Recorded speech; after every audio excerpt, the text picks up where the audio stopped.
చూడండి మామూలుగా వచ్చి 50 ఫీట్లు ఉంటుంది. ఇది వచ్చే మనకి గసకంట అది. కాబట్టి మీరు ఈ తరాలు దయచేసి ఎవరైనా కానీ చిన్నోళ్ళు పెద్దోళ్ళు ఆడోళ్ళు కానీ ఎవరైనా కానీ దిగకూడదు. అక్కడ వచ్చి తాపలు ఉన్నాయన్నమాట. వచ్చి ఆ తాపల నీళ్ళు అయినా ఒక 4 తాపలు లాస్ట్ అంటే ఒక 5 అడుగులు ఉంటాయి, తగ్గున ఒక 3 అడుగులు 8 అడుగులు ఉంటాయి. కాబట్టి ప్రతి ఒక్కరూ పైనే ఉండి ఆ తాపలకు పై భాగమ వచ్చి లోపలికి దిగుతున్న ప్రతి ఒక్కరు స్నానం చేయాలని కోరడమైనది. ఇది భక్తాదులకు విన్నపము, ఇది విన్నవించి చెప్పేది. ఇది వచ్చి మనం ఇప్పుడు ఆంజనేయ స్వామి దగ్గరికి పోతున్నాం. చూడండి ఈ వాటర్ ఫాల్ అక్కడ నుంచి మనము చెప్పినాం కదా ఫస్ట్, ఆ నుంచి వచ్చి నీళ్ళు ఎంతో ఫ్లోటింగ్ ఎట్లా ఉందో, ఎంత ఆహ్లాదకరంగా ఉందో చూడండి. ఇది వచ్చి ఇంకా కన్యతీర్థం. నెక్స్ట్ చెట్ల అవతల కన్యతీర్థం టెంపుల్, వాడికి మనం పోతాము. నెక్స్ట్ ఎపిసోడ్లో చూస్తాం. అది ఇది చూడండి.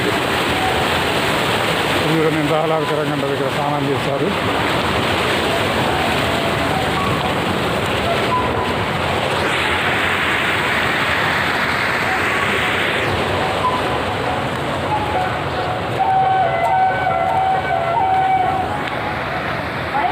స్త్రీలకు బట్టలు మార్చుకుని గది, స్త్రీలకు బట్టలు మార్చుకునే గది ఇది చూడండి.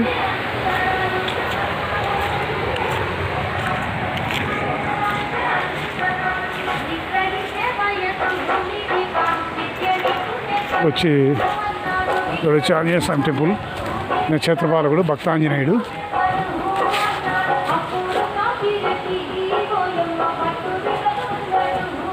ఇక్కడ వచ్చి భక్తాంజనేయుడు అయినా ఆంజనేయ టెంపుల్ వచ్చి ఒక ఆయన లక్ష్మయ్య అని ఆంజనేయ ఎప్పుడు జై శ్రీరామ్ జై శ్రీరామ్ అనుకుంటూ జై శ్రీరామ్ అనుకుంటూ ఆయన ఎప్పటికీ ఇక్కడ ఆయనను సేవ చేసుకుంటూ ఆంజనేయ స్వామి గుడిని ఇక్కడ నిర్మించినాడు. ఆయన ఇప్పుడు ఉన్నది.